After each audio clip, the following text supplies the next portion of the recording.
Good morning, student. Today we are going to read chapter number 13, the fact about fishes. So, this is a chapter on fishes, how they are just suffering from the pollution that is being done by human. So, let's start reading the chapter.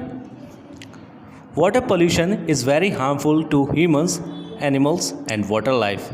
So, as we know that the water pollution is going to be harmful for all human, animals, and the animals who lives in waters. The effect can be catastrophic depending on the kind of chemicals, concentrations of pollutants, and where they are polluted. So the effect of water pollution can be very fatal. That depends on the chemical and the things that causes pollution and where it is going to be polluted. Some fish may contain harmful chemicals which can be the result of both natural case and water pollution. So some fish may have harmful chemicals that may be through naturally or through water pollution.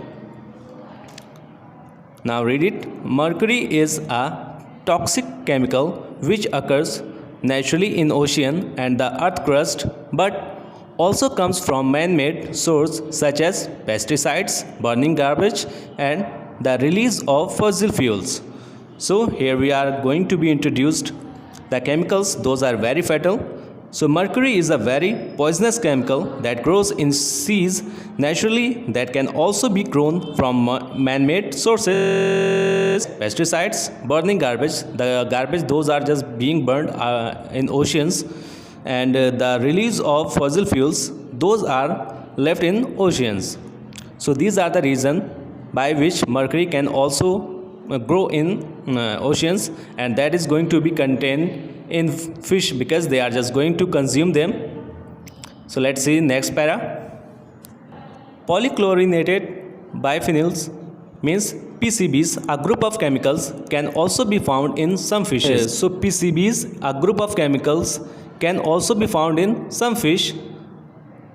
These man-made chemicals were used in many industries until 1977. So these group of chemicals are made by men and has been used in industries until 1977 when they were banned.